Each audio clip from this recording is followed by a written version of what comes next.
No episódio passado a gente falou que hoje a gente ia fazer nosso próprio nutriente de levedura, mais especificamente o extrato de levedura, que é aquele nutriente onde tinha o nitrogênio disponível na forma orgânica. E existem diversas vantagens, porque além do nitrogênio, da fonte de nitrogênio, ele tinha uma série de vitaminas e minerais todos necessários. É um nutriente muito completo para a levedura. E se a gente não tem condições de mandar manipular ou mesmo comprar um nutriente pronto, é uma alternativa muito legal para se usar como nutriente. A maioria das vantagens e desvantagens dos nutrientes a gente já falou no vídeo passado. Então se você não assistiu, clica aqui no vídeo. Assiste ele primeiro antes de assistir esse. O meu plano para esse vídeo era realmente mostrar como fazer o autolisado de levedura, para a gente usar a nossa própria levedura, para fazer um nutriente. O processo ele é moderadamente simples. Agora há pouco eu fui numa loja de produtos naturais, comprar aquela gelatina agar-agar, para o próximo vídeo que eu vou fazer sobre captura de levedura selvagem. E chegando lá eu achei isso daqui. Não é propaganda, né? Tinha outros lá, essa era uma das marcas disponíveis. Mas é levedo de cerveja. Aí eu fiquei interessado nisso. Meu sogro toma, já tomou, eu acho. Não sei para que ele tomava. Só que daí eu fui lá e olhei a composição. Não sei se dá para ver. Vamos tentar focar aqui. Bom, mas acreditem em mim. É células secas de Saccharomyces cerevisiae. Aí eu pensei comigo, célula seca de Saccharomyces cerevisiae ela não pode ser simplesmente a célula seca, porque a gente consumir uma quantidade muito alta de levedura é prejudicial para o organismo. A gente não consegue digerir ela de forma muito efetiva, a não ser que ela esteja previamente hidrolisada. Que é exatamente o processo que a gente ia fazer. Então, chegando em casa, eu fui pesquisar sobre isso. Não achei muita informação na internet, mas eu vi em muitos sites americanos que eles usavam lá como ingrediente de cerveja, só que lá não tem essa definição, levedo de cerveja. Que aqui no Brasil a gente usa aquele extrato de levedura como fonte de nutrientes se você estiver trabalhando em um laboratório de microbiologia. E eu não tinha certeza se era a mesma coisa, esse extrato de levedura e esse levedo de cerveja, porque esse levedo de cerveja não é um termo usado, eu acho que é um termo muito coloquial, não é muito usado.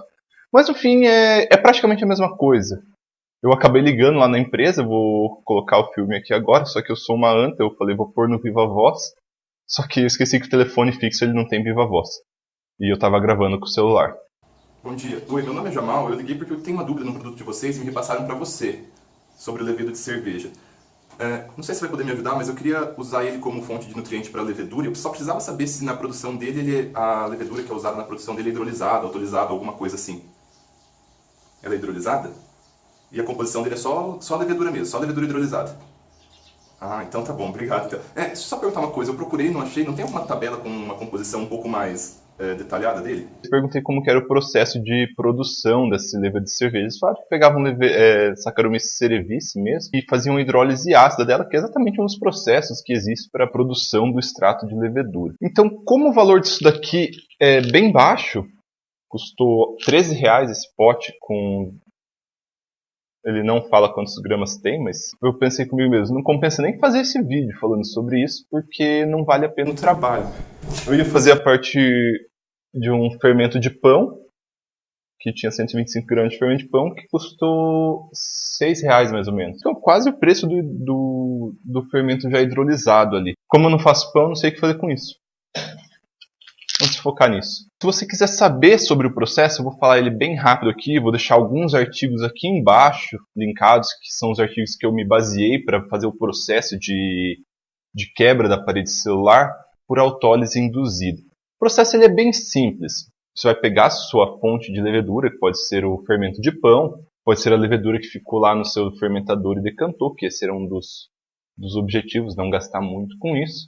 E colocar isso em uma condição específica, que é uma temperatura um pouco elevada, mais ou menos 50 graus, com uma concentração de sal de 2%, sal de cozinha mesmo, NaCl, e uma concentração de álcool de 7% volume por volume. Nessas condições, agitado, as proteases dentro da levedura elas vão começar a trabalhar e quebrar a própria parede celular. Então é a autólise, ela se auto-quebra. O processo em si ele é extremamente simples. O problema é que mais ou menos leva 24 horas e é difícil manter em condições caseiras essa temperatura de 50 graus por 24 horas. Eu ia fazer uma gambiarra com o tique aqui, ia pegar o tique e deixar numa lâmpada e mandar ele setar para 50 graus.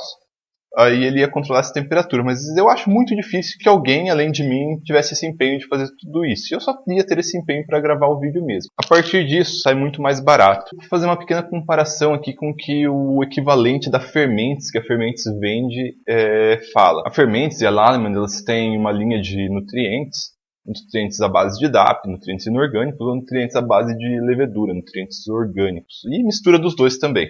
Tem um aqui, Bioferm, da Fermentes, que pelo que eu entendi ele é composto 100% por levedura autorizada. A primeira coisa que é falado no Technical Datasheet dele ali é que existe uma quantidade grande de aminoácidos essenciais. Ácido glutâmico, aspargina, leucina, lisina, serina, crucial para a síntese de proteínas. De acordo com a tabela do levedura de cerveja, existe tudo isso também lá dentro do levedura de cerveja. Segundo aqui a tabela deles, o levedura de cerveja tem 50% de proteína, em torno de 50% de proteína em massa. Então, se tiver 1 grama, tem 5 gramas de proteína, que é uma quantidade elevada de proteína. E dessas proteínas tem histidina, argina, lisina, triptofano, leucina, ácido glutâmico, valina e uma série. Eu vou deixar linkado aqui embaixo essa tabela para vocês verem se você fizer a comparação. Outra coisa que fala aqui é a quantidade de lipídios. Isso é uma coisa bastante interessante, porque um dos nutrientes necessários para a levedura é o oxigênio, que entra na formação do esterol, que é um nutriente fundamental, e às vezes pode estar em pequena quantidade no mosto, que pode ser substituído por alguns lipídios, na verdade, contidos aqui. O uso do extrato de levedura pode dispensar a necessidade de aeração. A necessidade de aeração como nutriente, não a necessidade de aeração como fonte de propagação aeróbia da levedura. São coisas diferentes, muito diferentes. E aí vem uma coisa muito interessante aqui no da Fermentes, que ele fala que existe 600 miligramas por quilograma, uma quantidade muito pequena, de tiamina. E ele diz que essa concentração é suficiente para minimizar a produção dos compostos sulfúricos e de ácido acético. Coisa que para mim eu acho extremamente interessante, extremamente relevante. Corrompeu o arquivo do vídeo que vocês estão assistindo agora, então estou tendo que gravar de novo essa parte final, adicionando algumas informações complementares.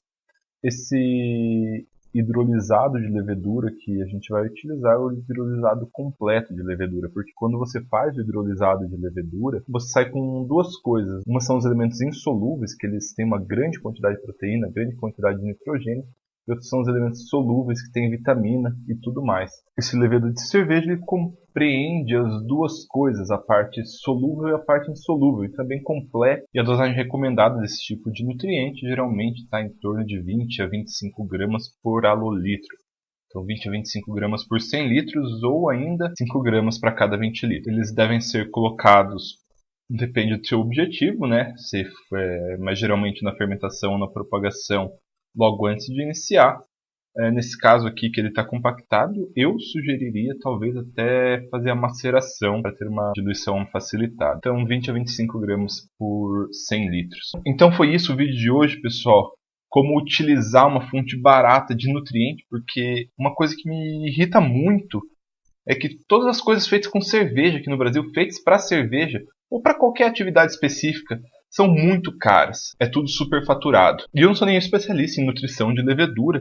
O que eu estou propondo aqui é um experimento para vocês fazerem, para eu fazer também. Eu tenho muito interesse nisso.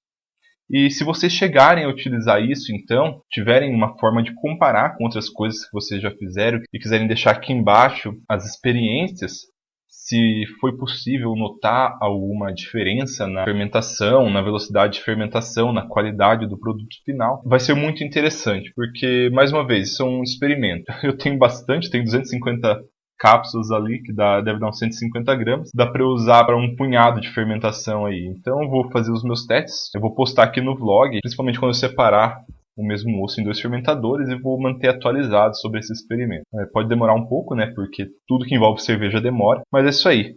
Se você gostou do vídeo, então, por favor, clica aqui embaixo em gostei. Se você não é inscrito no canal, por favor, se inscreva e nos siga nas outras redes sociais.